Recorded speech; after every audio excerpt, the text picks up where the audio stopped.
Yuba-Sutter.live's local government live streams are presented by Plumas Lake Self-Storage in Plumas Lake, where lifelong local residents are helping other residents keep things safe, providing indoor storage units, outdoor RV and vehicle parking, moving supplies, and Penske truck rentals. Details at plumaslakeselfstorage.com.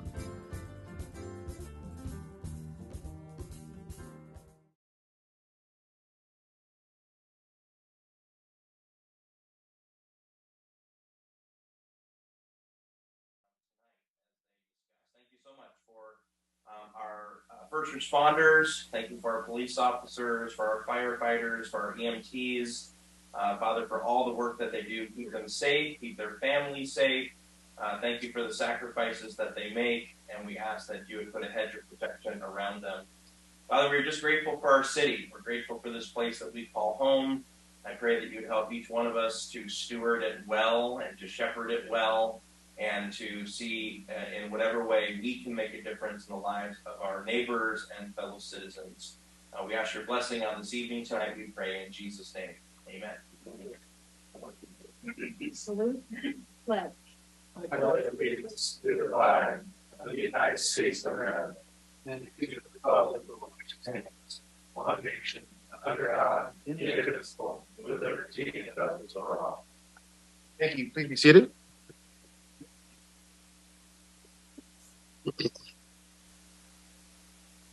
Okay, City Attorney's report on closed session items. Thank you, Mr. Mayor. There was no reportable action taken in closed session. Thank you for that. Agenda modifications, approval of agenda. Due to recusals, item 13 will be pulled from the consent calendar and voted on separately. Item 21 will be continued to the regular meeting on August 15th. We're going to begin tonight with ceremonial presentations. Number 1, retirement proclamation for Sergeant Dennis Houck. I'd like to invite Police Sergeant Dennis Houck to come forward and council to meet me up front as well.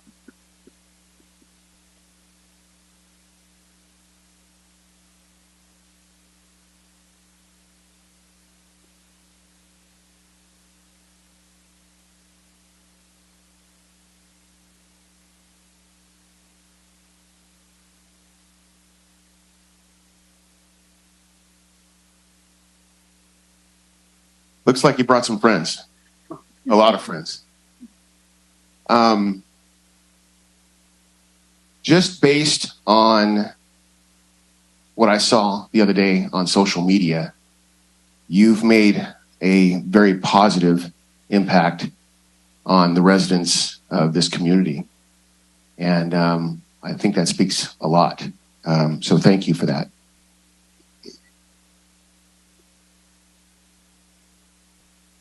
A proclamation in recognition of your retirement, whereas Sergeant Dennis Houck started his law enforcement career as a reserve duty with the Yuba County Sheriff's Office on April 13th, 1992, and was hired as a police officer by the city of Yuba City on November 3rd, 2007. Dennis held the positions of police officer, police sergeant, and traffic sergeant, including duties as a field training officer, hostage negotiator, and cadet program supervisor. He received the following awards during his career: 3 Chiefs Unit of the Year, 3 Individual Commendation Awards, the Police Unit Commendation Ribbon, 4 Police Fitness Awards, and the 2010 Chiefs Spirit Award. When he was at the Marysville Police Department, he received the Medal of Valor and was the 2002 Officer of the Year. Whereas Sergeant Dennis Houck kept faith with the public he so honorably served for more than 31 years. Now, therefore, let it be resolved that I, Wade Kirchner, Mayor of the City of Yuba City, and on behalf of the entire council and citizens we serve, do hereby congratulate Sergeant Dennis Houck on the occasion of his honorable retirement, July 14th, 2023. We wish Sergeant Houck the very best in his future. Let's give him a hand.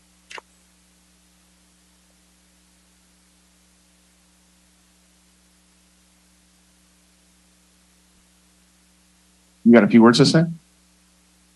Just a few. Thank you, everyone, for coming tonight. Especially, I want to thank my wife, my kids, and my in-laws for all the missed birthdays and holidays over the years. And I want to thank the men and women that I worked with. Yuba City is an awesome department, great men and women, great leadership under Chief Baker. And mostly the citizens of Yuba City. Thank you for a long and enjoyable career. Thank you. Did you want to, who's doing the photography tonight? Anyone? Well, thank you.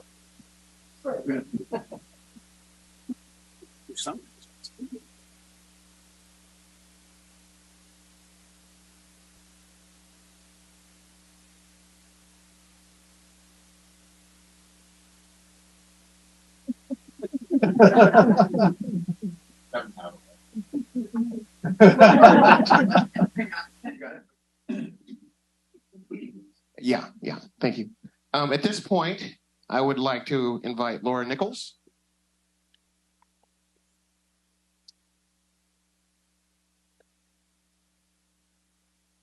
Laura Nichols is representing Senator Neelo and Assemblyman Gallagher.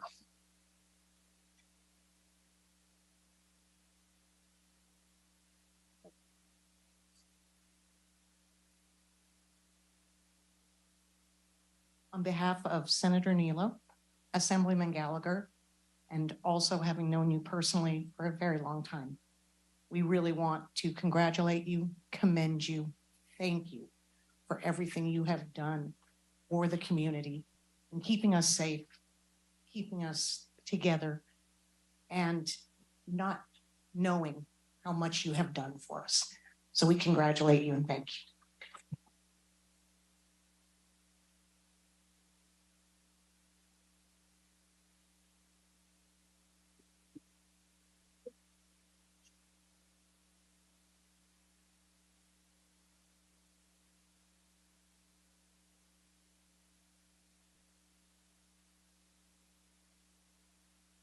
At this point, I'd like to ask David Morgan from Congressman Lamotha's office to please come forward.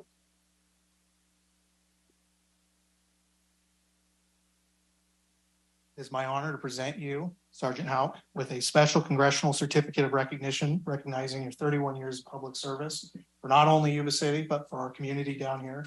We appreciate your dedication and everything that you have done. So thank you very, very much. And from the people of First District, we appreciate it. And we wish you all the best in retirement.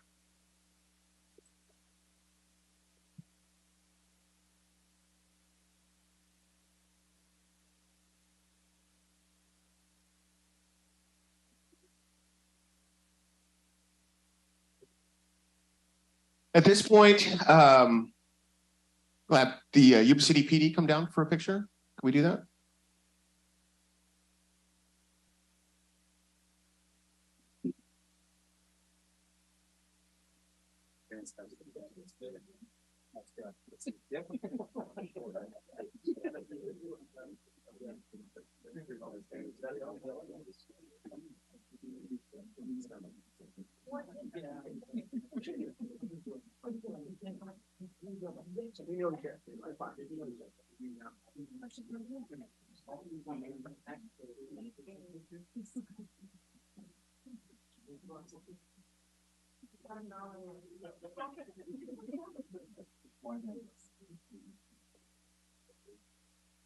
All right, ready? 1, 2, 3.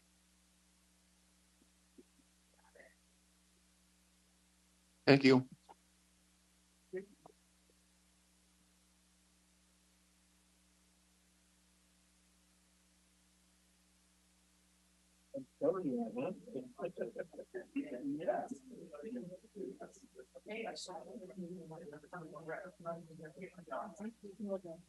Okay, on that note, you're not sticking around and I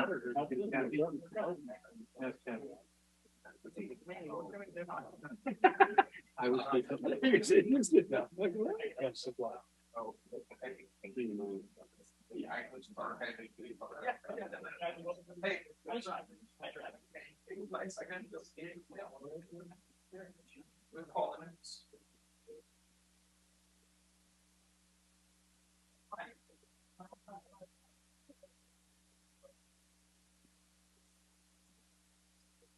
Okay, at this point, ceremonial presentations number 2. July is Parks and Recreation Month proclamation. I'd like to invite Coordinator Service Director Brad McIntyre and the following members of our Park and Recreation staff to come forward. Ann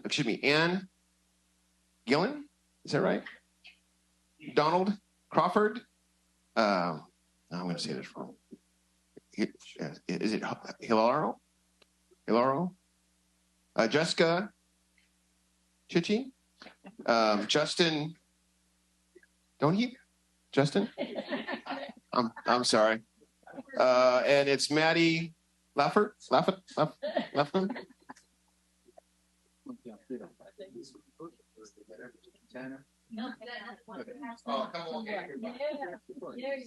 Rafael Mendoza and Robert Morales. Yeah, okay, all right.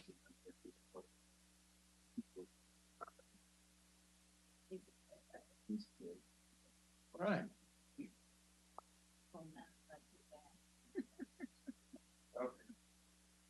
So this is July is Park and Recreation Month. First of all, folks, thanks for all the hard work you do, adding to the city's quality of life.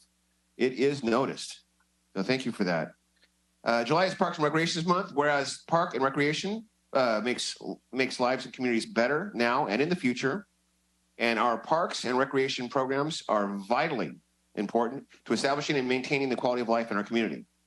And the city of Yuba City and visitors benefit from a wide range of parks and recreation programs, including Blackburn Tally Sports Complex, Gaucher Aquatic Park, Feather River Parkway, San Brandon Pickleball / tennis courts, the Senior Center, which I know a lot of folks really appreciate that, and the youth and adult sports provided by the city of Yuba City. Whereas the City Council urges all of its residents to recognize that park and recreations enriches the lives of its residents and visitors, as well as adding value to the community's homes and neighborhoods. Now, therefore, be it resolved that I, Wade Kirchner, Mayor of the City of Yuba City, and on behalf of the entire City Council of the City of Yuba City, do hereby proclaim July 2023 as Parks and Recreation Month, and in doing so, ask that its citizens of the City of Yuba City use of and enjoy its parks, trails, open spaces, facilities, and recreation opportunities. Let's give them a hand.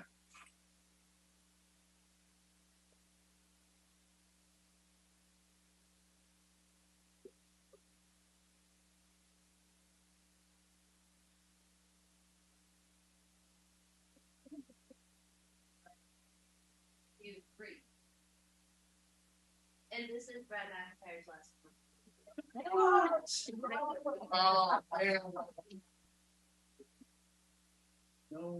Does anybody want to speak? Do I have any takers? Brad? You said it all. He'll be Did I say it all? Okay. All right. Well, thank you so much.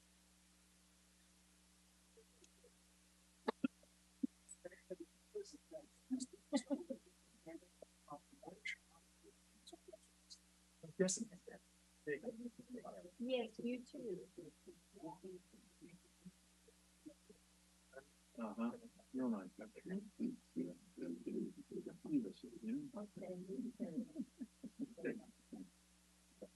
Okay.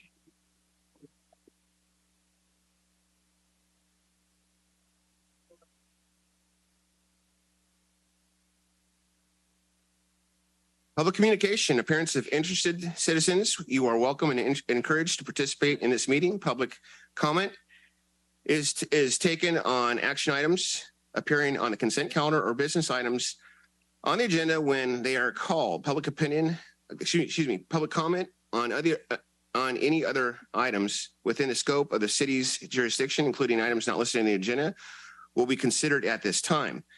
Public comment is limited to 3 minutes per speaker. Members of the public submitting written requests at least 24 hours prior to the meeting will be allotted 5 minutes per comment per speaker. Repetitive comments may be limited, and large groups are encouraged to select representatives to express the opinion of the group.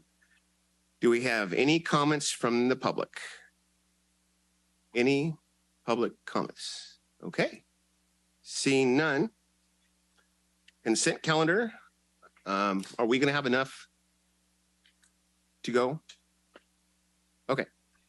Consent calendar. All matters under consent calendar are considered to be routine and can be enacted in one motion. There will be no separate discussions on these items prior to the time that council votes on the motion unless members of the city council request specific items to be discussed or removed from the consent calendar for individual action. Item 13 will be continued to the regular meeting on August 15th. Correction, item 13 will be heard separately. Okay. Item 13 will be heard separately. Do we have any comments from the public on consent calendar items 4 through 12 and 14 through 15? Any public comments? Seeing none, I'll bring the matter back to council. Through the mayor. Yes. I'd like to move to approve the consent calendar items 4 through 12 and 14 and 15. Second. I've got a motion from Councilmember Boomgaarden and a second from Councilmember Pasquale. All those in favor say aye. Aye. All those opposed say nay. Ayes have it. Motion carries.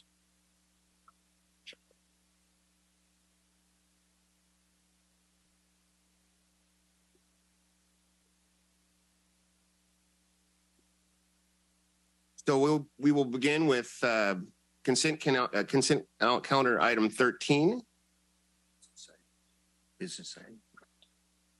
Business item.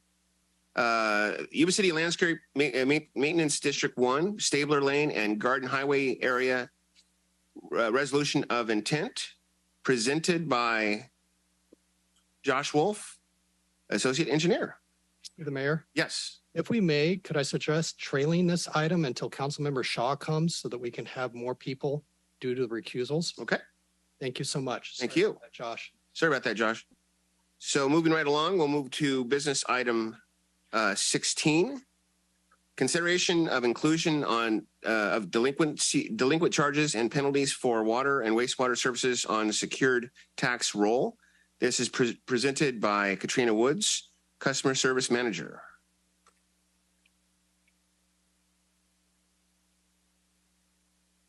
Good evening, Mayor and council members. Before you for consideration this evening is the delinquent account listing for water and wastewater services to be placed on the secured property tax roll. Will be in the attachments of your agenda. I don't have a PowerPoint. As background, in 2016, council adopted a municipal code update that allows for unpaid accounts to be included on the property tax bill as an additional effort to resolve the unpaid balances on accounts. This tool is used in addition to many billing efforts, some of which include monthly billing notices to all parties associated with a bill, including tenants, property owners, and property management companies, demand letters and collection letters sent to bill holders and owners, and the state intercept program. We intercept tax refund monies to go towards delinquent debt. In recent years, we've expanded our efforts to include balance payoffs through escrow companies. We work closely with local title companies to get information at closing and get those balances paid as well. As of today, we've reduced our list down to just over $13,000 for about 18 accounts. And staff recommends upon completion of this public hearing that council adopt a resolution for inclusion of the delinquent charges for water and wastewater services on the secured tax roll in the same manner as the general taxes and direct that a lien be placed on the properties. Okay.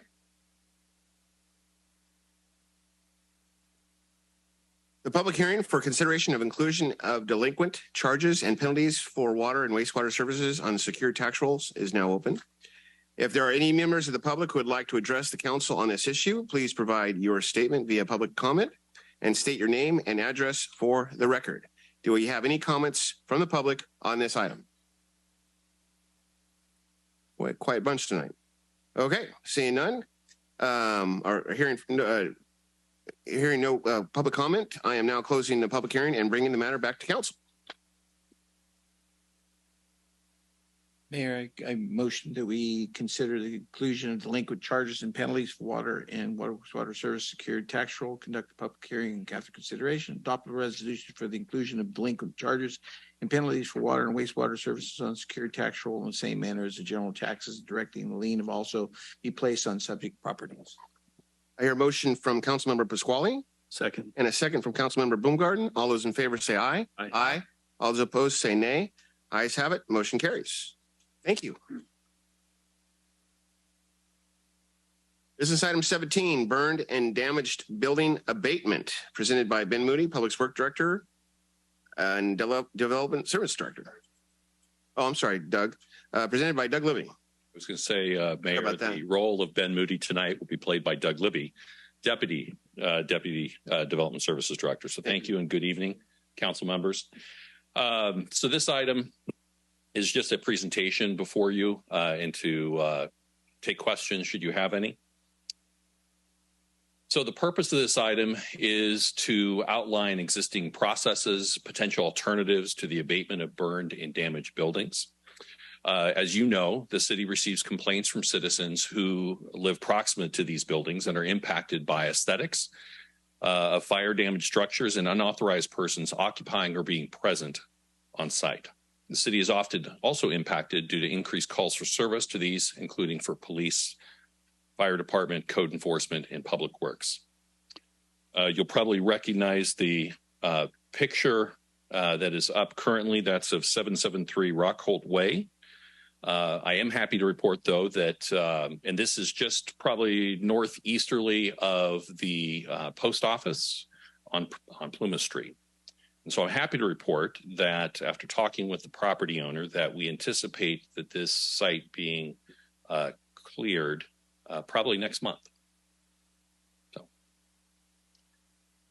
So going down memory lane, the city council updated the municipal code and adopted a new public nuisance ordinance back in September of 2020 and established a process for abatement of burned and damaged buildings. It's located in Chapter 8, Article 6 of our municipal code. As part of the requirements, the city manager or designee may issue an order for a property owner to submit a vacant building plan within 30 days of service. The city may require an order to contain plan that actively monitors, maintains, secures a property, and to either occupy, sell, lease, or demolish a building within 180 days, or such other time as determined reasonable under the circumstances. And I would draw your attention to the code where it says, or such other time. So although the code says 180 days or 6 months, it can be less. Now, an approved vacant building plan is valid for no more than 180 calendar days. And if expired without resolution, the property owner is automatically required to seek approval of a new plan. Now, failure to submit that updated plan or a plan to begin with is subject then to abatement proceedings, which I'm going to go through in more detail now. And generally, the jurisdictions have 3 options to pursue under these circumstances. First option is traditional code enforcement. I think you're all familiar with it. The process involves conducting inspections, issuing notices, and issuing citations. The problem with this option is it can be very challenging due to the time required to go through the process, which can be frustrating to neighbors.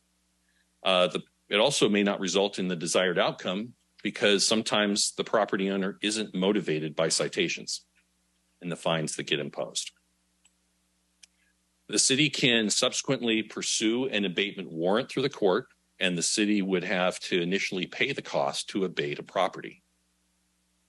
Now, if the city's costs incurred may be collected through a collection agency, judicial action, special assessment, or property lien. Now, if a property lien is imposed and not satisfied within 3 years, the city may pursue foreclosure proceedings on that property. And if we don't, then it might be several years. We have to wait for that property to change hands. Option 2, demolition and cost recovery. It's a more direct option. City pursues an inspection warrant from the court to document deficiencies and other violations. If timely repairs aren't made, the city can pursue an abatement warrant through the court to remove the burn damaged structure and other debris. Similar to option 1, the same means of cost recovery are available.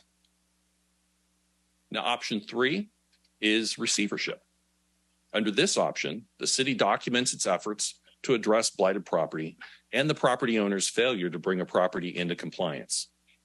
The city can request a court-appointed receiver who is an attorney who will take responsibility to rehabilitate the property, correct violations, and sell the affected property. Now, once sold, the city, any city liens that it has imposed can be satisfied.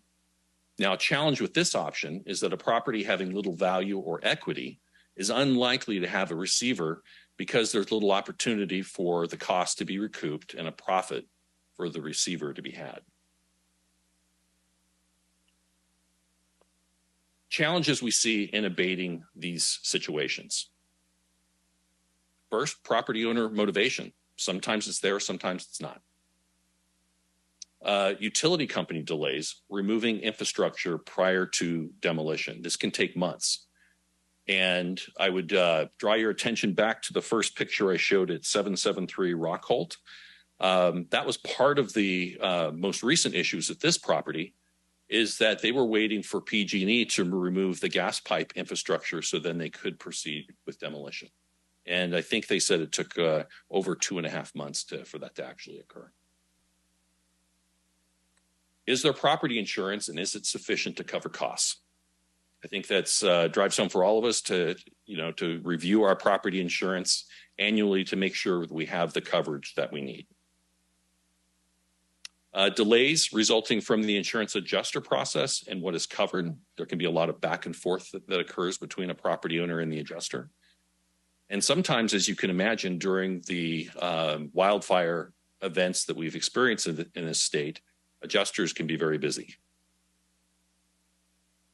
Availability of design professionals to prepare plans and time needed to go through the permitting process. I would say today, design professionals are still engineers, architects are still very busy. And if someone calls them up, they're going to be waiting for a period of time to have the work start. And finally, availability of contractors to perform the work. If I was standing before you probably a year ago, I would have added supply chain issues to this, but those have largely worked themselves through. So process improvements. Traditionally, code enforcement hasn't always been brought into the process. However, staff is working to improve internal communication between departments. Historically, when code enforcement has gotten involved, option 1, the traditional code enforcement process, has been used with, I'll just say, mixed success. Now, with the potential long-term impacts on neighborhoods, staff recently began requiring vacant building plans with each new burn damaged building incident to help minimize the timelines and property blight. Now, to go through some of the cases we've seen recently, 1481 Hayne Avenue, fire occurred in April of last year. Following the fire, law enforcement calls received due to break-ins, unauthorized people living in the building. Demo permits were pulled in this last February, and the property was cleaned as of March 24th of this year. Here's one that's received more attention, I think, than some, is 1335 Honor Oak. And I believe that would be Councilman Boomgaarden's district. Fires occurred in February of last year and March of this year. Code enforcement became involved March of this year. Happy to report that the property was sold, closed, I think, at the very end of June. We issued a demolition permit last week, so July 11th. And as of yesterday, the building was demolished, and they're going to begin, and they're working on the cleanup. Now, the estimated cost was approximately $45,000. We did contact the property owner and they were willing to divulge that information. The new property owner is working to submit a building permit application shortly. So we're anticipating one based on their information in the coming weeks. So we're happy to see that. I would probably preface that the $45,000 paid is probably, on the low side. If we were having to abate a property, I would say that if you factored in the legal cost to get to that point, plus the cost of abatement, and if we had to do any testing, asbestos or otherwise, I think if the city abated something, probably looking at around $100,000, possibly north of that. Another site is 1530 Tierra Buena Road. Fire occurred in April of this year. Almost lightning speed, April 20th, a permit to repair the building was issued and repairs are currently in process. So staff's recommendation is thank you for receiving my presentation. If council desires the city to abate specific properties going forward, we recommend council consider additional funding appropriations through a future budget cycle to help account for property cleanup and additional cost. And if council desires to abate specific properties, we recommend option number 2 that we went through due to the more direct and streamlined approach. So I'm here to answer any questions you may have. We also have members of our fire team here tonight, as well as code enforcement, in case there are any questions. Thank you. Thank you, Mr. Libby. Do we have any comments from the public on this item? Any public comments on this item? Okay, seeing none, I'll bring it back to council for a discussion and or action. Through the mayor. Yes. Mr. Libby, the times I've been involved with in recent years with fire abatements, it's a specialized C license to do that. Am I not correct with that? A general contractor cannot go in and just do the abatement of a fire, a burned up building. I've come across it in Nevada County. I would have to double check that.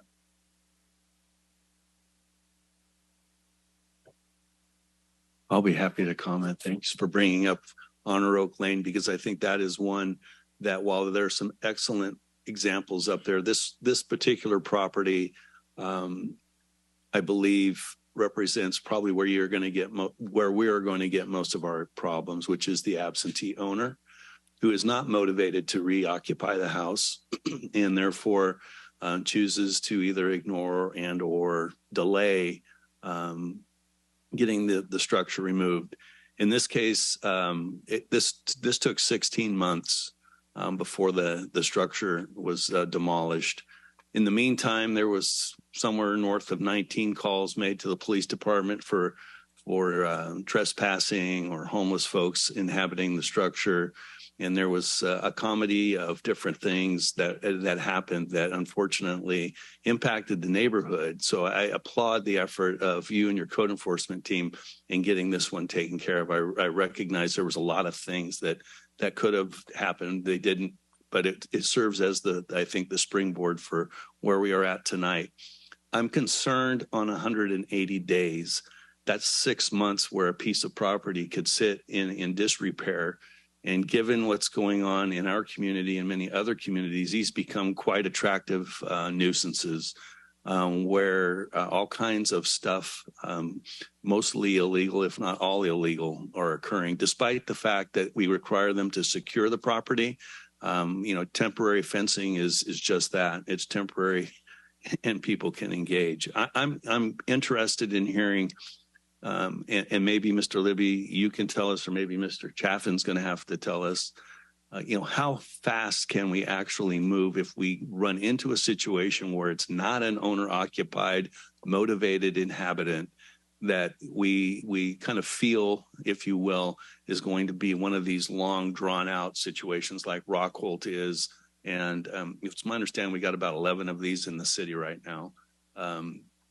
What's the fast track answer to that?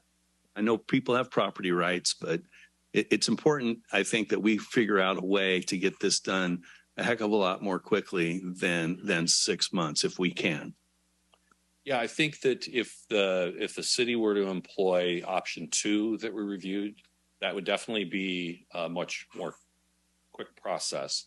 And then I would defer to the city attorney for the timeframes for the legal process. Thank you so much. Yes, your fastest option is option 2. It would require us to go in and get an inspection warrant, and it's usually for circumstances involving immediate or imminent threats to public health and safety posed by the structure. Once you go in and do that and the city gets the inspection warrant, then you can go back and based on the inspection, get an abatement warrant. And then you can, once that abatement warrant is there, you can basically go out and clean up and demolish the building almost immediately to remove the public health and safety issue. That is fast. On the flip side, it's slow to recover your costs. So it will involve a greater expense to the city up front, quicker abatement, but recovery of costs can take 3 years or more. And that is where the slowdown or the hiccup arises using that particular process. And I know that you made the comment, Mr. Libby, that it could be upwards of $100,000 to for us to engage with another company to demolish the building. I don't know how you quantify 19 police responses, neighborhoods who are looking to the city for, hey man, fix this thing in my neighborhood, please. So I'm obviously very cognizant of the cost. However, there's a sort of a straight-faced thing to me, which is we got to take care of this stuff, employing whatever means we have at our disposal so that we don't impact our neighborhood. Some of our neighborhoods are already looking kind of, there's issues, but to layer on an abandoned half-built burnt house that's attracting all kinds of other stuff, maybe even numerous fires, it's not what we want it's not what I would like to see in our city. So, I look to you folks too up here to weigh in on this, but this situation is one where sometimes we get rapid, but sometimes we don't. Through the mayor. 1 second. I would like to state for the record that at 6:26, Councilman Shaw rejoined the group. Thank you. Councilman Baumgartner's comment is spot on. I was subject to that very thing at the end of my street on Brown in my district on Franklin. That I think the chief has got a picture of that fire where there were fatalities, and it's been 2 years. And it's just sat and sat and sat. And finally, it was repurchased from someone else. And it was absentee. People all moved away. It was a Noreen family.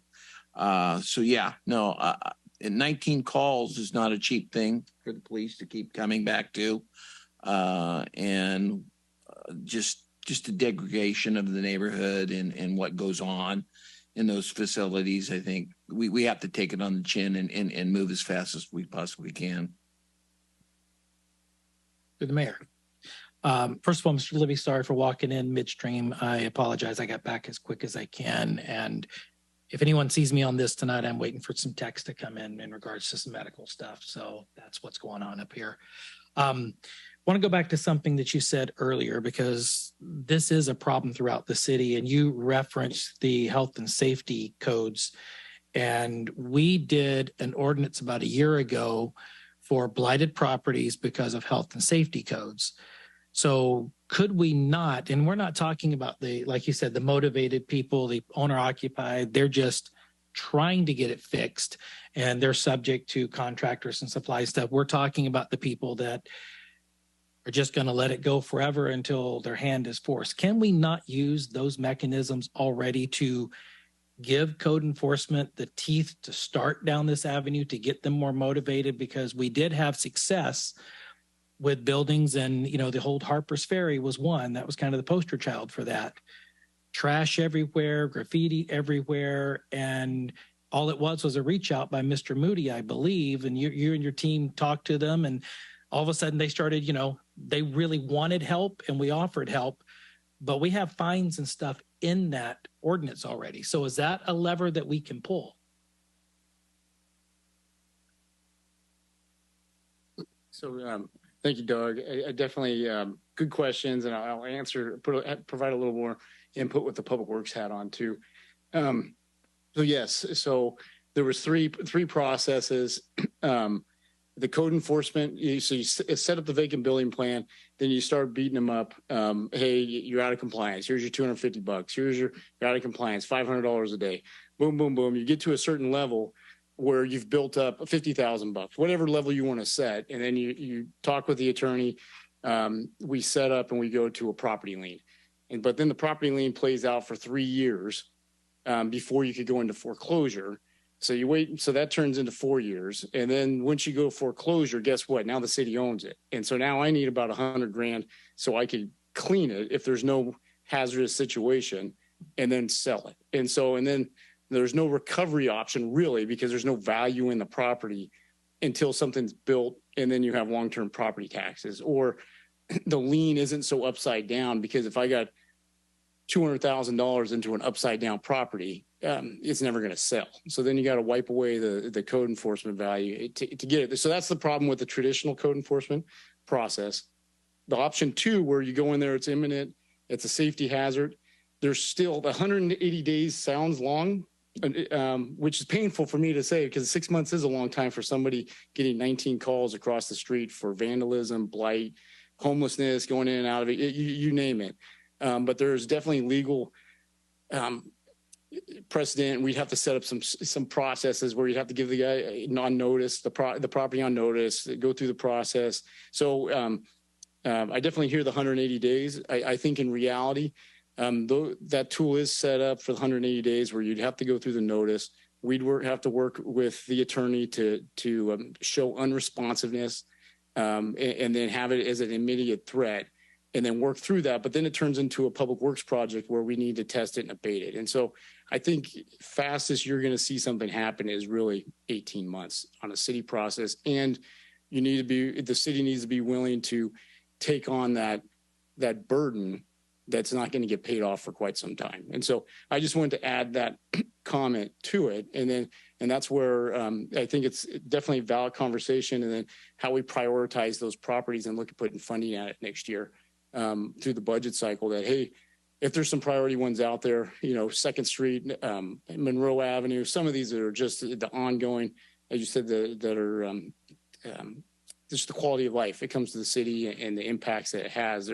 How do we quantify that and then put those efforts into those so we can handle them? Because with these properties, there's more of them coming. The fire department talked about there's about 2 burns a month that are happening. And so how do we stay up on them? And so that's with the current effort to now jump on those, instead of being complaint driven and let them sit for a year before and not go to the vacant building plan, just deal with individual items. With this last Honor Oak, it really came to our attention that internal communication, it's when we hear those, then that's the time to step up and get that vacant plan going right away, because then we have the option to go down one of these options, 1, 2, 3, at the 180 days or sooner once we start it, instead of waiting a year, then going down the 180 days. So I'd be happy to answer any questions, Doug. Thank you. Okay, thanks, Mr. Moody. My question wasn't one or the other. My question was basically an and. I don't think we should wait 180 days before we do anything, because it seems like us as a city could be proactive in a little bit of, their chief knows that house 123 on Elm Street burnt down. It seems like we as a city could possibly, if they haven't contacted us within 30 or 45 days, then we're trying to start that vacant property process and making them aware of it. But if they are an out-of-town owner and they're just ignoring everything, not doing things, then code enforcement could start with what we've already have as a health and safety before that 180 days ever hits here, to try to get them motivated. The last thing we want is the property. I don't want the property as a city. I don't want the property as a person. We want them to take care of it and keep our city nice and beautiful and a place people want to be. We just need to get them motivated. So my comment and my question was, can't we run these parallel, Mr. Chaffin? Or do they cross over and cause issues legally if you're running one course with fines for health and safety, and then you're down this 180-day option 2. You can switch from one train track to the other. You can switch from. Not on. Thank you. You can switch from one train track to the other. So it is possible. The thing about it is if, for example, you're requiring a vacant building plan and they're still under that plan, it's really hard to then turn around and run in and get an inspection warrant and an abatement warrant when they're already under a plan. So you really, there are opportunities for crossover, but really it's more like train tracks. Pick one and then you can switch over at certain points to go to the other one if you're not getting compliance.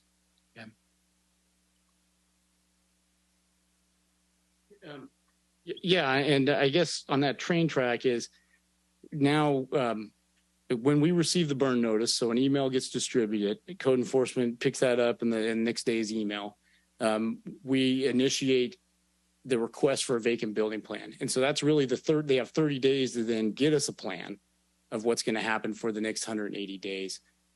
And then through that 180 days, hey, I'm going to call insurance, or we're still trying to figure out who the owner is. And everyone's, I mean, these guys have stories of just how complicated some of the property ownership and how the insurance plays out. They're a little bit different. And so they would be responsible for us to, then we're going to jump on it early to establish that. And then within that 180 days, they need to start following the plan based on the existing municipal code you guys put in place. Right. And not trying to hog the mic here, guys, I apologize, but thinking this whole thing through, it thinks like we should know statistically what the norm is with what's going on. So it might be 60 days, it might be 90 days, it might be 30 days, but we have that contact with the owner. What came to mind is using the words that Ronald Reagan said was the scariest thing on earth. We're here from the government and we're here to help. You know, it's almost that, but honestly, we don't want to hinder them. We want to help them, but you're going to find out really quick if you've got, obstacles faced, or you've got, someone that just doesn't give a rip. And that gets us on whichever track we need to be on.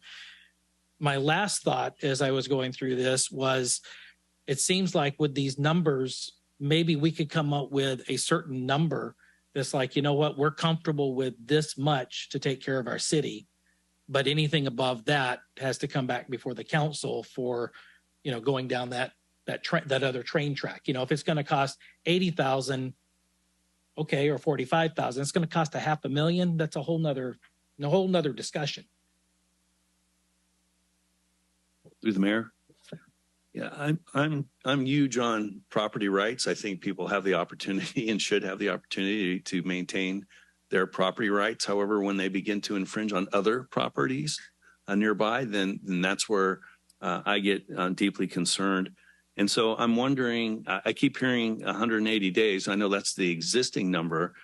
Did we at some point in time just grab that number out of the air? Is there a chance for us to do something quicker than that for that train track? Based on what I've seen in other jurisdictions, 180 days is not uncommon. The challenge we have is you have to provide a reasonable period of time for them to abate and to go through the process. So if we were to do, say, a shorter time like 90 days, the question would be, well, have we given a reasonable time in order to do that? Because if it really is that dangerous, you should be running in and saying, this is so dangerous, we need to abate it now, versus giving them 90 days. It's finding that balance between reasonable period of time and danger. And if it's good enough to go 90 days, a court's likely to look at it and say, well, you should have given them an additional 90 days because insurance companies can be difficult, et cetera, et cetera. Can you shorten that time? Yes. But when you do, it becomes more and more difficult as a practical matter to enforce because we have to go to the courts in order to do some stuff. So if I'm understanding you correctly, the one track that allows us to designate it as an imminent hazard, we can go. I mean, okay. The other thing is I think there should be, part of this equation is the burden that it places on our code enforcement department. I mean, having to deal with this and they're busy enough and taking care of a lot of different things.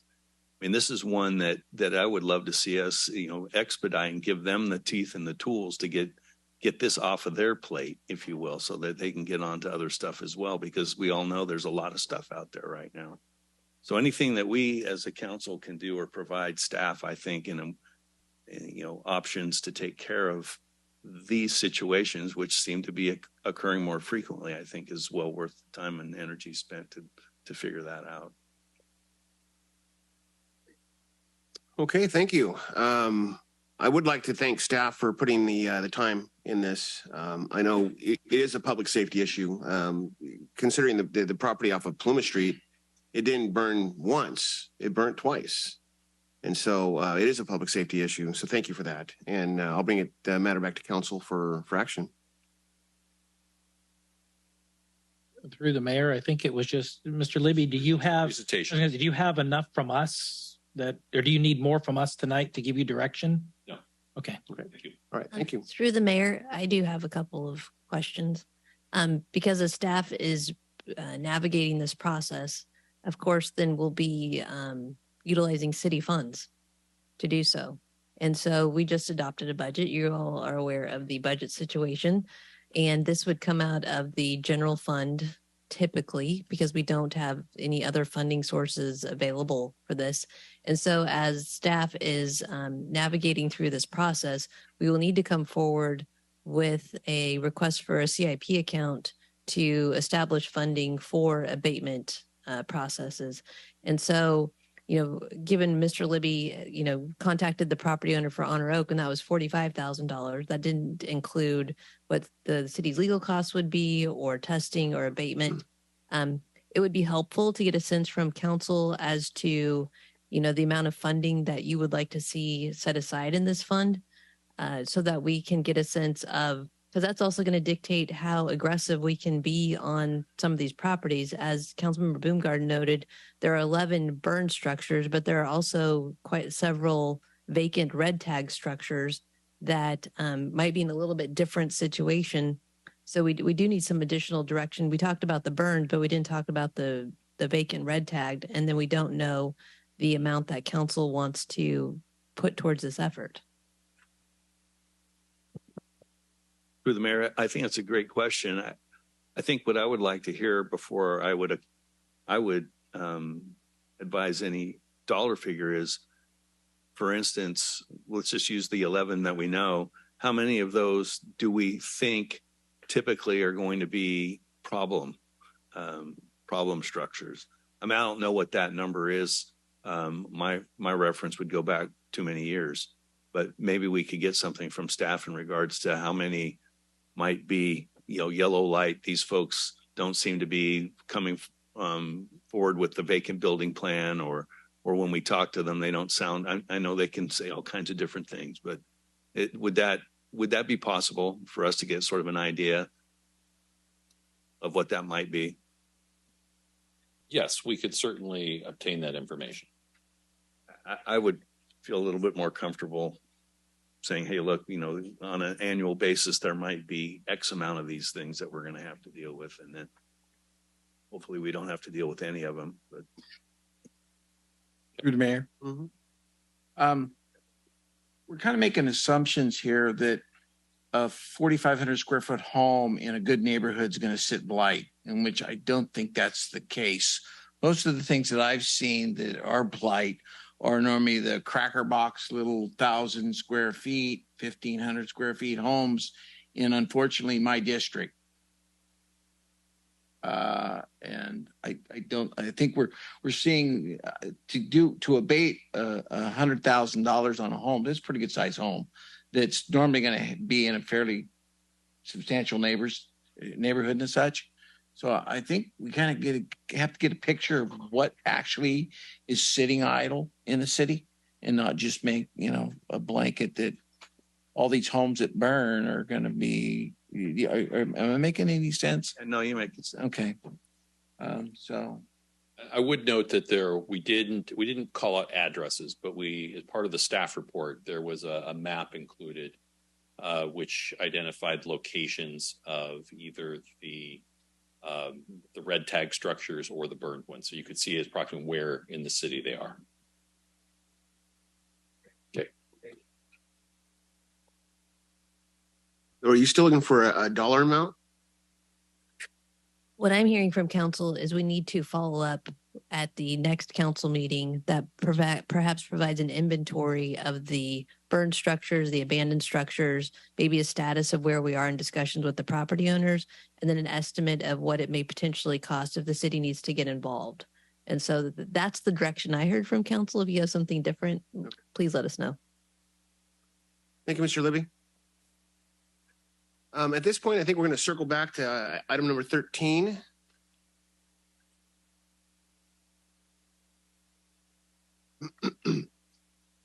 Yuba City Landscape Maintenance District 1, Stabler Lane / Garden Highway. Resolution of intent presented by Josh Wolf. Mr. Mayor, before we start the presentation this evening, I believe that there may be some recusals that have to be announced out. Okay. Through the mayor, I must recuse myself from this as I live in the area that we are going to be discussing in item 13. All right. Through the mayor, I have property in the district that we are going to be discussing, so I have to recuse myself. Now, we have a very unique situation here is generally when you don't have a quorum and there's one person meeting, you would normally continue the meeting to allow there to be a quorum so you can proceed forward, because obviously you can't do business with only 2 council members. However, under state law, there are certain requirements as to when this particular type of district levy has to be imposed and the results submitted to the county.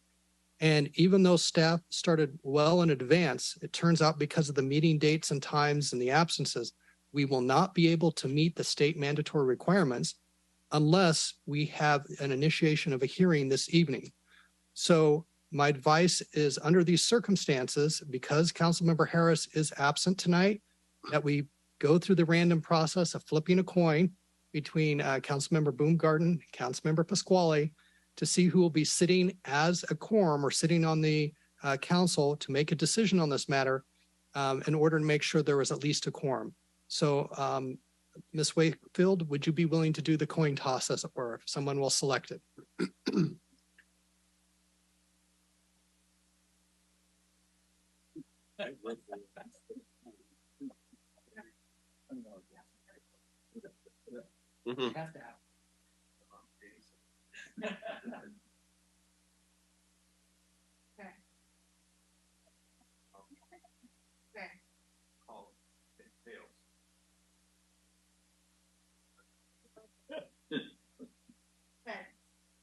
which case Councilmember Pasquale will be remaining and Councilmember Boomgaarden will be leaving. Thank you so much.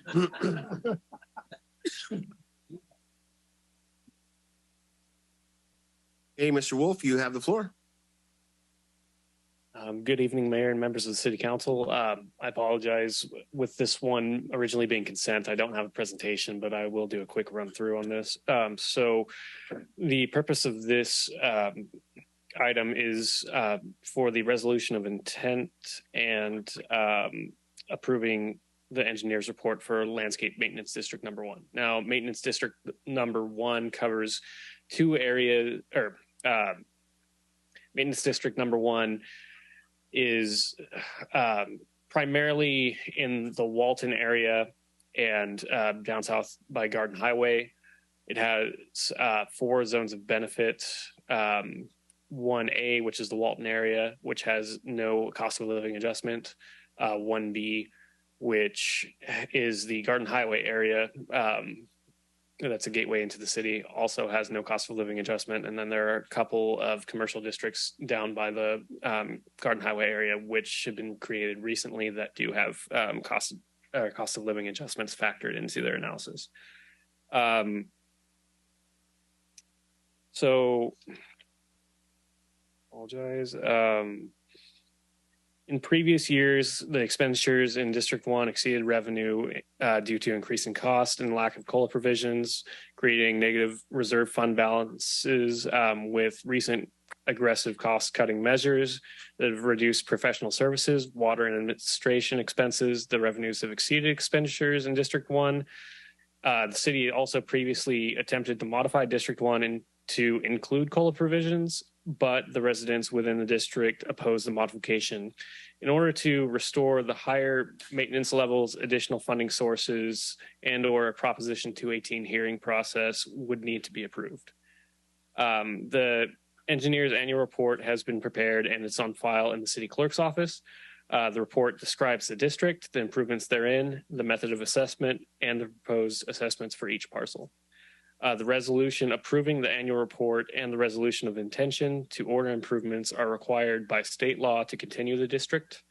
The proposed action in this report sets the public hearing for the council meeting to be held on August 15th, 2023 to establish assessments for the coming year.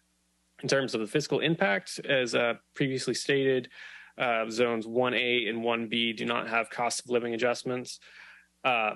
In general, the revenue expected for District 1A is $22,000 or $22,007. The expenditures projected are $18,609, and the projected reserve balance as of July 1st, 2024 is $79. For District 1, Zone of Benefit B, the revenue projected is $66,315. The expenditures are projected to be $65,186, and the projected reserve balance is $13,952. The reserve balance in Zone B consists of general fund transfers that were unspent in previous years. Staff recommends maintaining the reserve balance to cover unforeseen expenses that may come up throughout the year. Moving forward, city may be required to reduce maintenance in levels in District Number 1 or utilize general fund gateway maintenance transfer funds to maintain previous levels of service.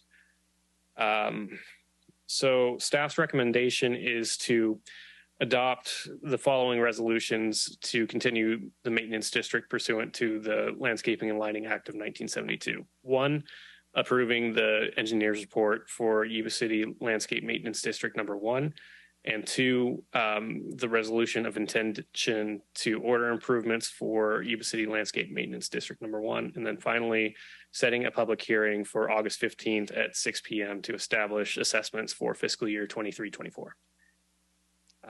That's my presentation. I would be happy to answer any questions. Thank you, Mr. Wolf. Do we have any public comment on this item?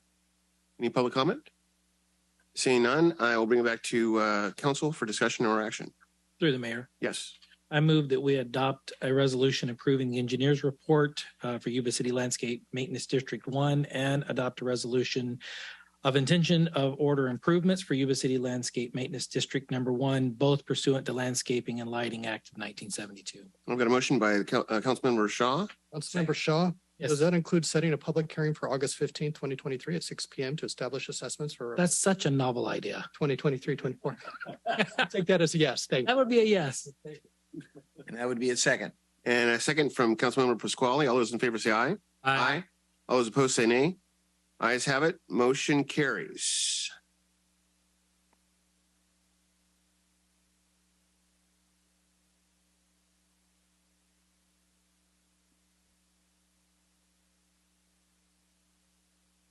Yeah. Welcome back. Item 18. Plumas Street Improvements, Water Tower Painting and Lighting Award Construction Contract presented by, once again, Josh Wolf. Thank you, Mayor. This next item I am excited to present to you for the Plumas Street Water Tower Painting and Lighting Services. This one should be a little bit more entertaining than the last one. So as a background for this one, in January 2022, Public Works applied for the Clean California local grant program to secure funding to complete multiple improvements across Plumas Street, the downtown district, and Center Street as well. In March of 2022, the city was awarded $2.2 million in grant funding from said program. In September 15 of 2022, city staff issued a request for proposals for design services for the entire project scope. So there really are four or so components to this project. So on the top left, you will see the water tower painting and lighting. Also included in that would be the abatement services for lead and hazardous materials. That portion was just completed in the end of June. So the next process will be tonight's item, which is painting and lighting. The next phase of the project would be the Center Street lighting, in which we'd be installing poles and festoon style lighting across Center Street. Then would come the last two items, the Water Tower Park, which is currently in design, and the Gateway Arch. So as previously stated, the current scope of work is the repainting of the water tower, logo installation, and then an LED uplighting retrofit. So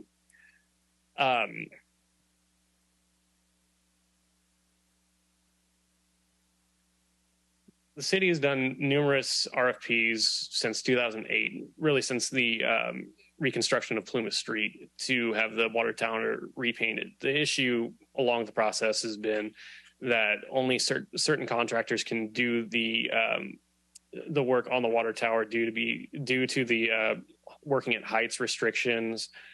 Also, we've had budget constraints in securing funding for the project.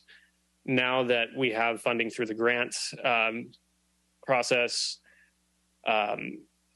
we recommend that we would go with Yesco Lighting LLC. We've done, through the multiple RFPs we've done over the years, they've been one of the only bidders that's been responsive. They have a great reputation in similar types of work. And we've already spoken with Caltrans and more or less gotten their blessing to do a sole source based on the amount of RFPs we've done in the past and the lack of available contractors to do the work. So in terms of the water tower design, city staff wanted to coordinate with the Downtown Business Association to make sure that we're getting their input on this water tower as well. So three main components for the water tower's design. First, the logo design, which is where we had the most interaction with the Downtown Business Association, and I'll show some of those logos in a minute. Second would be the orientation. Currently, the orientation of the logos are facing north and facing due south. So in looking at the current orientation, if you're on the north end of Plumas Street and you're trying to find the water tower, it's very difficult because of all the tree coverage. So placing a logo due north again might not be best for visibility. South side, Plumas Boulevard, it's pretty decently seen. In review, staff drove around the water tower to kind of find the spots with the most visibility, and what staff determined was the Bridge Street corridor will have a high amount of traffic, and then coming off of the Bridge Street or the 5th Street Bridge, seeing the water tower, that would be those locations would be spots with the highest visibility. So in terms of orientation, we're recommending placing one logo northeast, splitting the difference between the 5th and 10th Street bridges, and then the other logo would be facing southwest towards Cooper Avenue and Bridge Street. And then in terms of quantity, staff viewed the idea of having more than 2 logos. After review, we determined that any more than 2 logos may be a bit cumbersome and wouldn't be the best for the water tower. And additional costs would be incurred through the additional logos and additional lighting needed. So back to the logo design.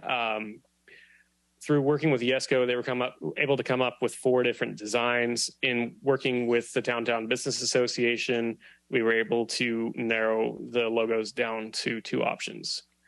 The top left, which has the U City standard duck logo with the word downtown below it curving up towards the logo, and then the bottom right, which is just the U City duck logo.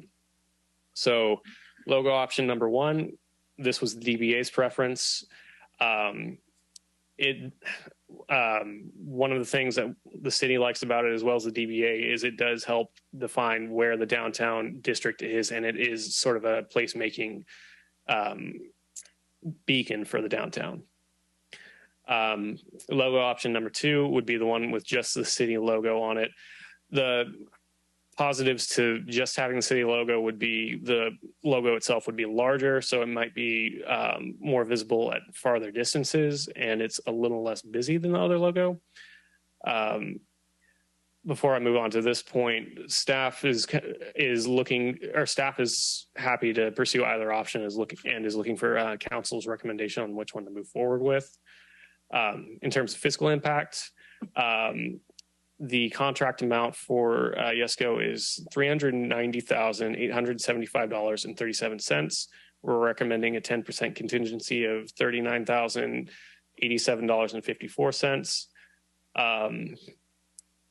Any funds that are left over after this will revert back into the account that would go into future phases for the project. The available funding is through CIP account number 1268. The balance in that account is $2,345,735.83.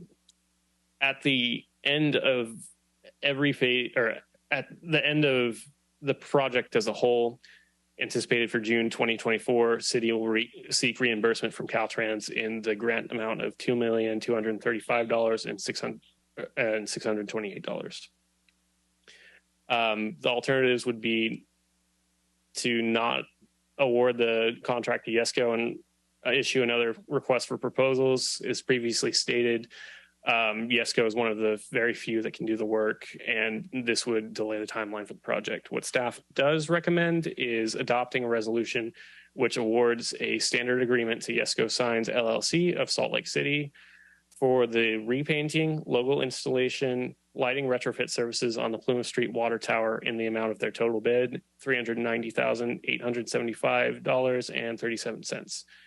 And I would be happy to answer any questions. Thank you, Mr. Wolf. Do we have any public comments on this item?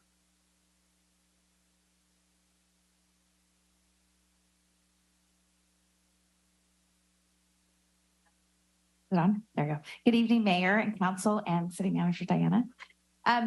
I just want to thank you for your time for allowing me here today. I'm Sandy Drown, President of the Downtown Business Association. And so, as you know, our merchants in downtown would love to see the first logo, which is Yuba City Downtown. It's in our front yard.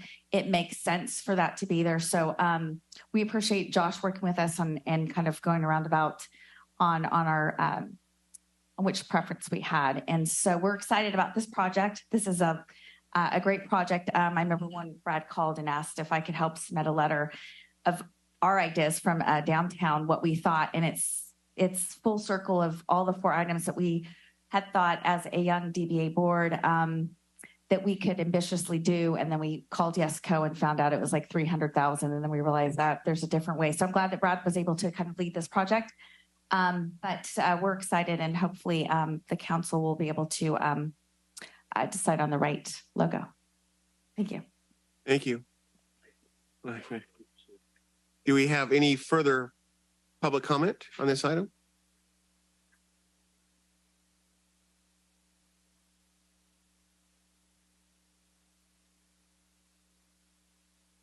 Is it on? Yeah. Oh, yes. Okay. Hi, Mayor and Council, City Mayor, or City Manager Diana. My name is Natalie Severson. I am a business owner downtown Yuba City on Plumas Street. My business is Natalie Severson Photography. I was not at the last board meeting, which was this month. This is the first time I've actually gotten to see the logos.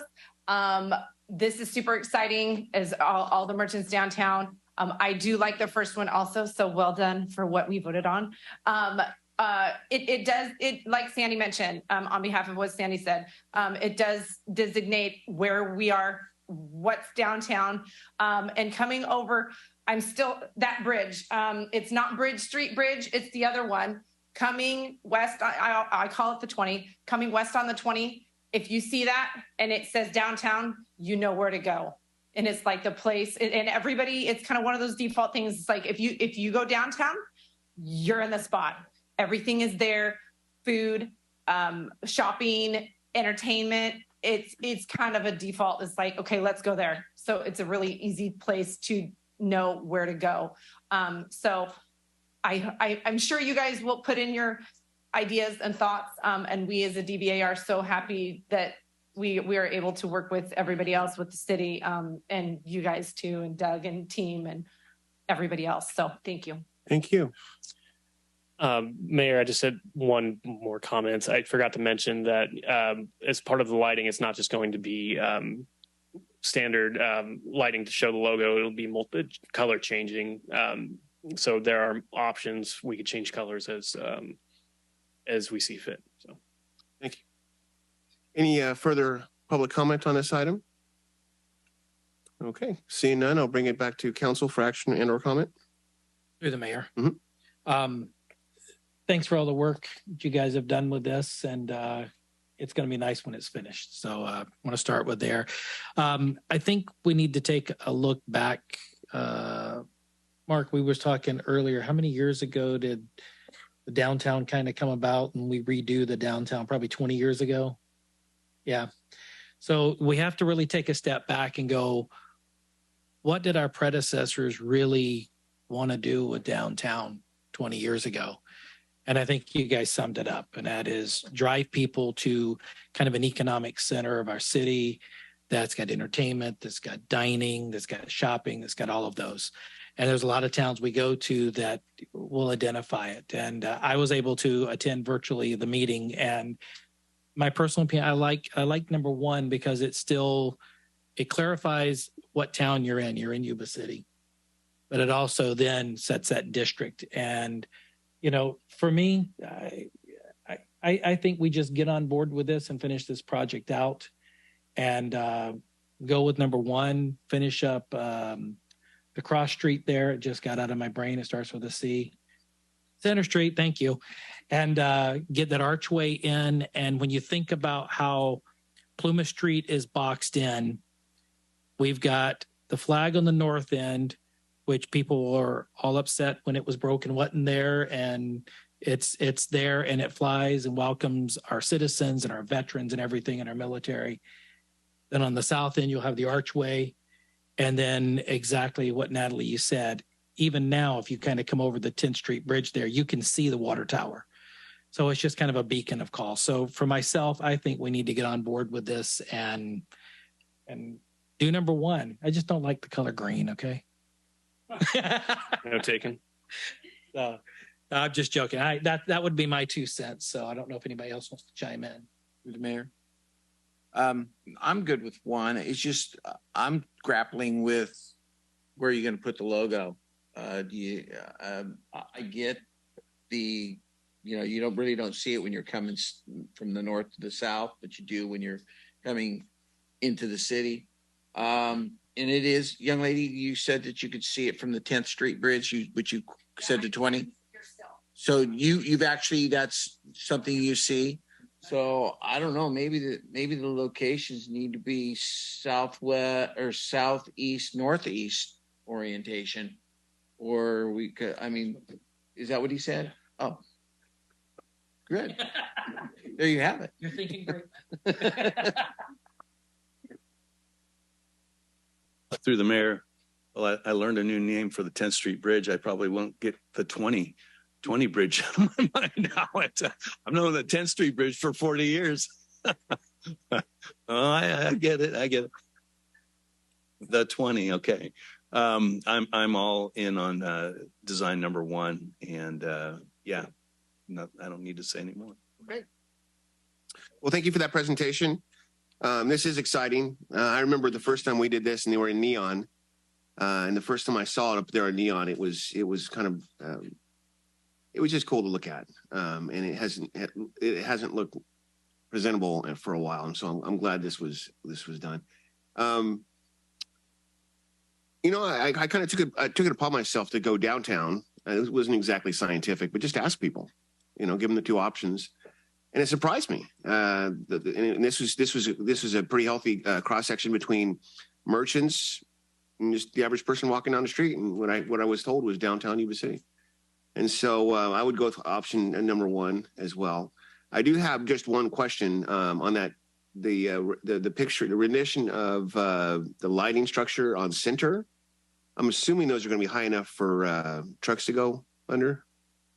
Yeah, so the design on those, I'm not 100% sure, but I'm almost positive we're speccing that the poles are 22 feet tall and the lights will be hanging no lower than 18 feet. Okay. So no issues with trucks. Okay. Yeah. Oh, he's nodding his head. Yeah. Okay. So at this point, it looks like we'll go ahead and bring it back to council for action. Through the mayor. Yes. I move that we award a professional service contract agreement. Where am I at? I just did the wrong one. Adopt a resolution which awards a standard agreement to Yesco Signs LLC of Salt Lake City, Utah for the repainting, logo installation, and lighting retrofit services on Plumas Street Water Tower in the amount of their total bid of $390,875.37. I've got a motion from Councilmember Shaw. Second. And a second from Councilmember Pasquale. All those in favor say aye. Aye. Aye. All those opposed say nay. Ayes have it. Motion carries. Thank you. Thank you.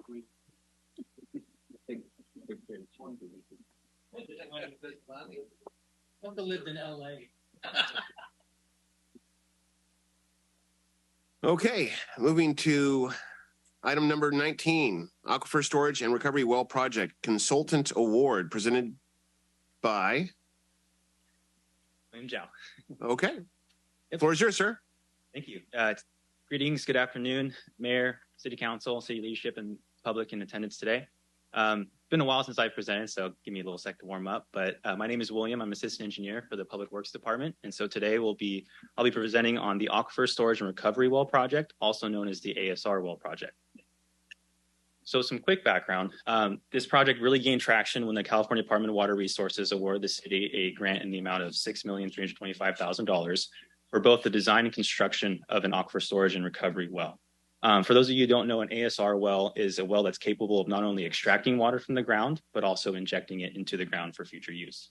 So the city's goal for the project is to not only mitigate water shortages during times of drought, but also capture and store water when it's abundant.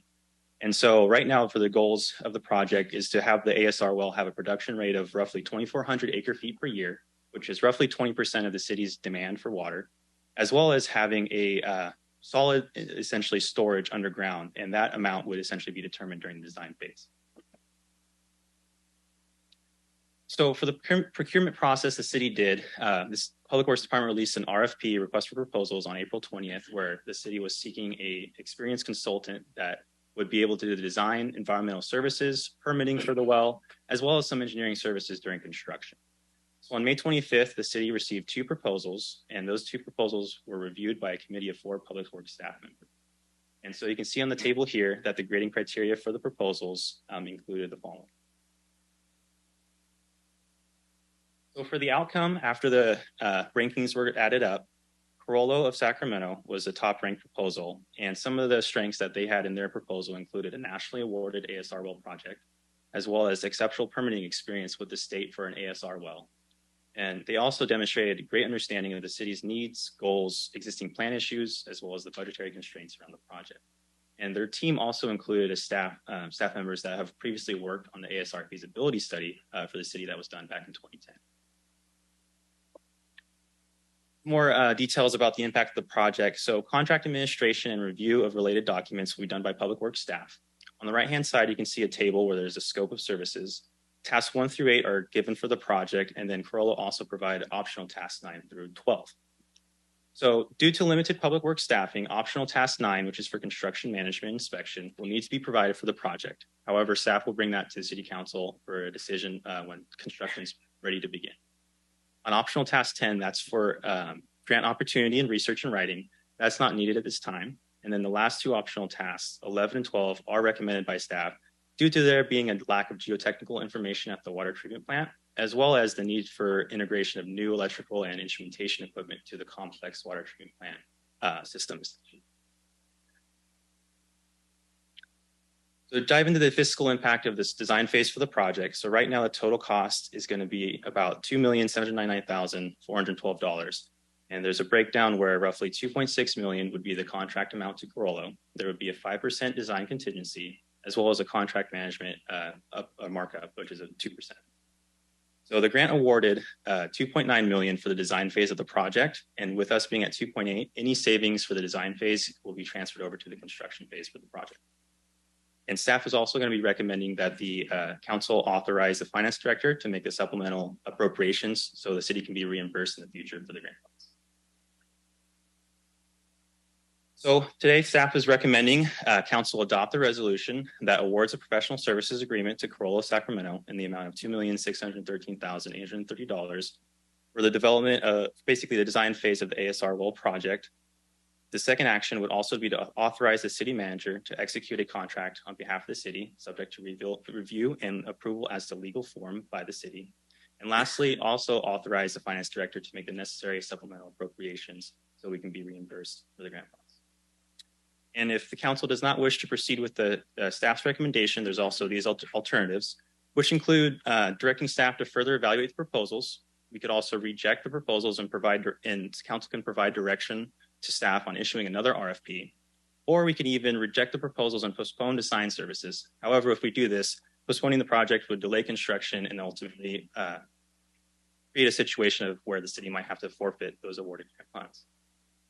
But that's my presentation, so I'd be glad to answer any questions if you have any, or we can move. Thank you, sir. Do we have any comments from the public on this item? Any public comments? Okay, seeing none, I'll bring it back to council for discussion or action.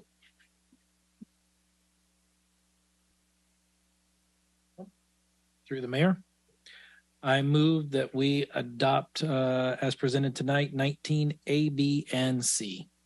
I've got a motion from Councilmember Shaw. Second. And a second from Councilmember Boomgaarden. All those in favor say aye. Aye. All those opposed say nay. Ayes have it. Motion carries. Thank you. Thank you, council.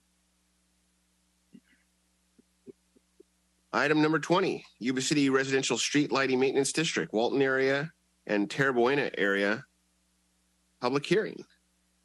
And this is presented by Josh Wolf. Good evening again, Mayor and members of the City Council. This item before you tonight is for the residential streetlight maintenance districts, Walton area and Terra Buena area. So first, here's a map of the Terra Buena area residential streetlight maintenance district, kind of south and north side of Butte House Road between Royal Ranchero and Reading Avenue. Next one, we have the Walton Avenue Residential Streetlight Maintenance District, which is the, let's see, it is the west side of Walton Avenue from Bogue Road north to about Michelle Drive. So the city annually levies and collects special assessments to power streetlights for the Walton Avenue and Terra Buena areas. The districts were formed under the county's jurisdiction, and since the city's annexed the districts and has taken over administration. For a little bit more background, June 6th of this year, council ordered the engineer to file reports for the district. At the June 20th meeting, council adopted resolutions of intention to order the improvements and to set a public hearing for today, June 18th, to establish assessments for fiscal year 23-24. The engineer's annual report has been prepared and are on file in the city clerk's office. Reports describe each district, improvements therein, method of assessment, and proposed assessment for each parcel. So the Terra Buena and Walton area districts do not have cost of living adjustments, so there haven't been any increases for the Walton Avenue area. The city proposes to continue charging maximum levy amounts due to the continually rising power costs. You could see here the revenue for Terra Buena area is $23,491, expenditures $19,394. with a reserve balance of $126,800.70. Walton area revenue is $81,677. Expenditures around $77,630, and the projected reserve is in the negative $22,044. Staff's recommendation is to conduct a public hearing and then to adopt a resolution confirming and ordering the annual levy assessments for fiscal year 23-24 within Yuba City Residential Streetlight Maintenance District number 1, Terra Buena, area and residential streetlight maintenance district number 1, Walton area. And with that, I'd be happy to answer any questions. Hey, thank you, Mr. Wolf. The public hearing for Yuba City Residential Street Lighting Maintenance District's Walton area and Terra area. Public hearing is now open. If there are any members of the public who would like to address the council on this issue, please provide your statement via public comment and state your name and address for the record. Is there any public comments on this item? Okay. Seeing none, I'm closing the public hearing and bringing the matter back to council.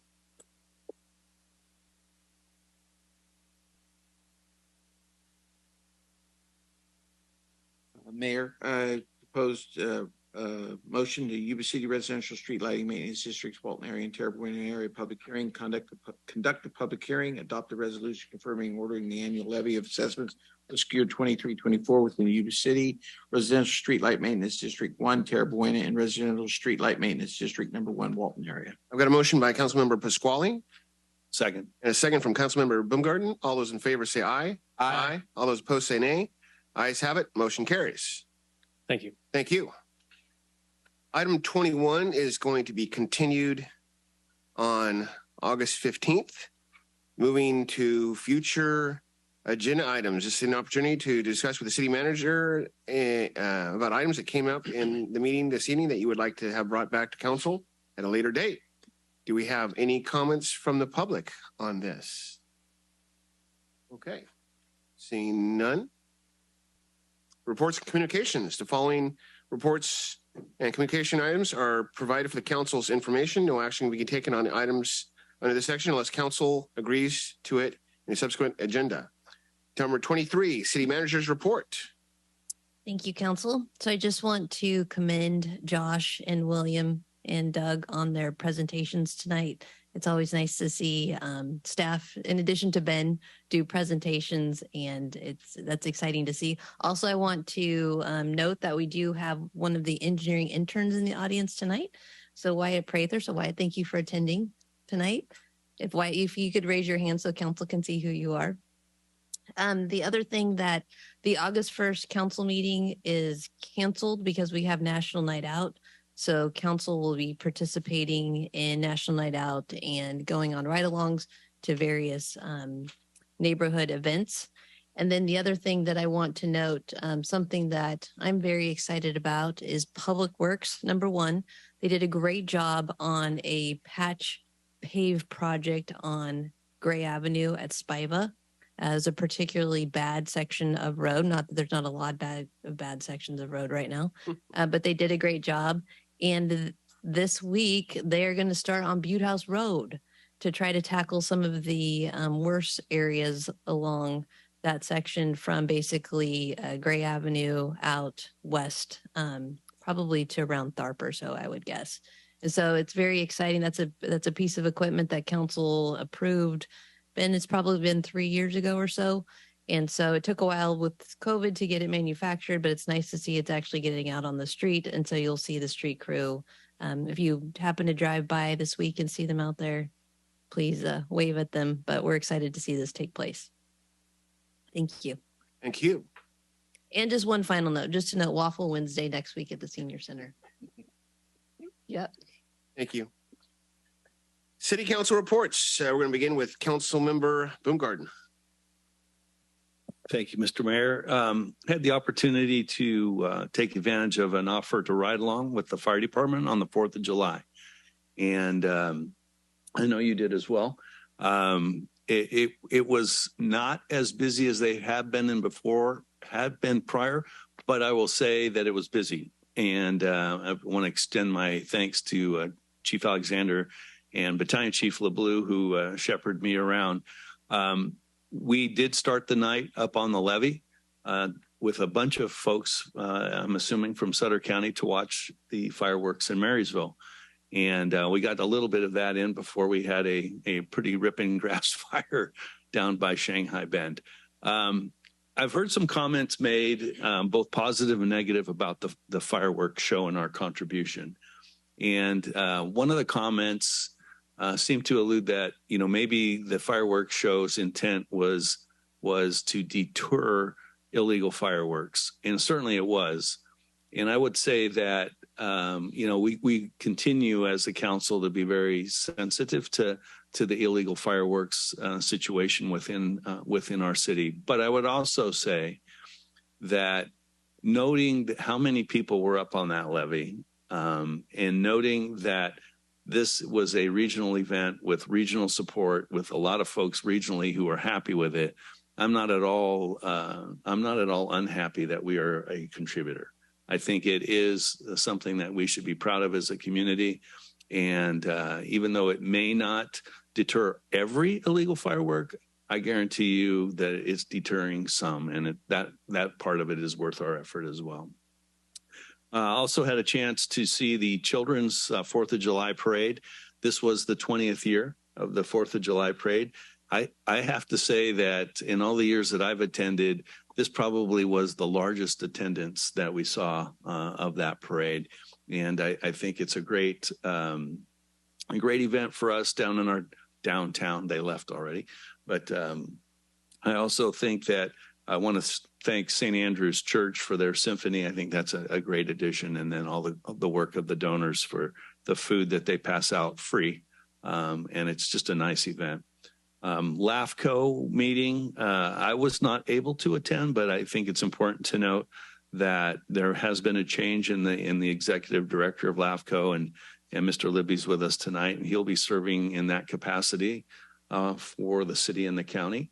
And the county will be providing the legal support for that. So it's a good move, I think, for us in the region. Mr. Benoit has served us very well, and he was looking to retire. So this is a good change for us with a competent person who's done that role before. Mr. Libby, thank you. And that's all I have to report. Okay. Thank you, sir. Councilmember Pasquale. Thank you, Mayor. I too attended the 4th of July parade. I was at the tail end riding my bicycle with the kids, trying to navigate back and forth because it was such a slow pace, but I managed to navigate it. Great party. The music added so much. I was approached after the 4th of July when the music all let up. Keith Lowry is, I guess, a symphony or orchestra leader. He's not the conductor, but he's a #1 violinist, and he made a suggestion that I passed on, that the crushed area, rock area for the pathway, that they develop a crescent shape to level that all out, because I was helping them put the chairs and the stands up, and that's a suggestion he had come to me to pass on to the city, and I think it's really a good one, because that added so much to that parade, to have that music there, and everybody really enjoyed it. So other than that, Waffle Wednesday is coming up. I will be there with bells on again, and I always look forward to it. So with that, that's all I have to report. Thank you, sir. Councilmember Shaw. Thank you, Mr. Mayor. Mine's going to be real short as well. I attended the transit, and with everything going on, honestly, you were there. You'll have to report out. 4th of July parade, awesome. Thanks, Mark, for starting that years and years ago, as you guys did at Fire. And Chief, you and your team, heck of a good job. So glad to see it going strong all these years later. And then I met with the DBA at their last couple of meetings. So Stroll was a success. They did some out briefings on that. They were happy, a lot of people down there. So, and they're energized, I can tell you, after what the last meeting was and getting that water tower to stay downtown. You guys made a lot of people happy. So thank you guys. And thank you to my colleagues for keeping me informed and helping me stay up on everything we're dealing with right now. So I just say thank you. Thank you, sir. Okay, it's been kind of busy. We haven't been here for a month, but I started with the PD swearing in. We've got 4 brand new individuals working for our department, so that was exciting to see and meet their families. The fair kickoff. Am I on the right page? That's right. That sounds right, right? That's happened within the last month. Okay, all right. Whew. We attended the fair kickoff. From there, we had the Ampla Health ribbon cutting for their new facility off of Garden Highway. Attended the Business Connection State of Sutter County, where Sutter County CEO Steve Smith presented what was going on with Sutter County, got us current. Did a ribbon cutting for RC Legacy Lending and also a ribbon cutting for Addiction Resource Center, which provides valuable resource for our community off of Live Oak Boulevard. I was on the radio 93Q promoting fireworks safety and promoting the new fireworks ordinance. And from there, went straight over to fire admin, where there was a firework safety seminar. There was a gentleman from out of the area. It wasn't ATF. Okay. Really opened my eyes. He started the presentation showing raw footage of it looked like a small fire in Southern California. And the next thing you know, the entire block just goes straight up. And it was an illegal lab and storage of illegal fireworks. And that was pretty sobering to start the whole meeting with that video, but it put it in perspective. Attended the Sutter Arts Open House, their yearly event over on Plumas Street. There was a transit going away party for Keith Martin for the transit. I attended the very well attended 4th of July parade on Plumas Street. I thought staff did an exceptional job with that. I was surprised, though, of how many members in our community still don't know that we do that, because I was putting that on social media and they're like, where are you at? So I can just only imagine once everybody knows about it, how much larger it'll get, which is a good thing. I'd like to thank the chief for allowing me to ride along with him on the 4th of July. I wanted to do that because I'm usually in bed by 9 o'clock, 9:30. I wanted to be able to at least speak to the problem and see it firsthand. And oh boy, it's real. I'm proud that council took the action to at least put some guardrails around the event, where we shortened the sailing time and also the discharge time, which will hopefully lead to maybe a safer night where folks don't have to leave the area out of fear of their pets freaking out or even having property damage on their homes. So thank you, Chief, for allowing me that opportunity. Gil Sizer, unfortunately, we didn't have a quorum, so that was a pretty short meeting. Met with the local rep for PG&E. They're trying to get a little bit more involved in community events to get their face and their name out there. I met with them to really get a better understanding of why the rates are going up. And so hopefully maybe in the future, we might have a presentation from them if there's an interest for that. Mosquito was a rather short meeting. We essentially went over the quarterly financial reports.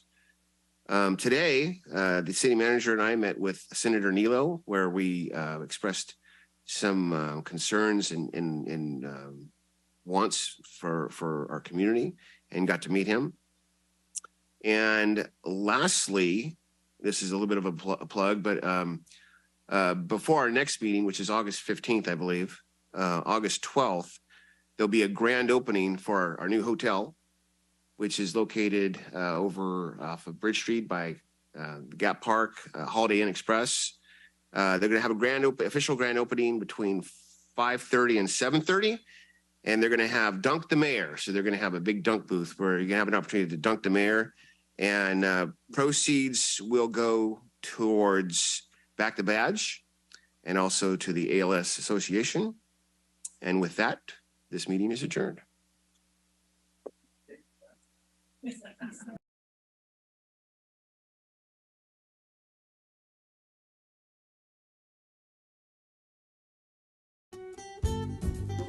Yuba-Sutter.live's local government live streams are presented by Plumas Lake Self-Storage in Plumas Lake, where lifelong local residents are helping other residents keep things safe, providing indoor storage units, outdoor RV and vehicle parking, moving supplies, and Penske truck rentals. Details at plumaslakeselfstorage.com.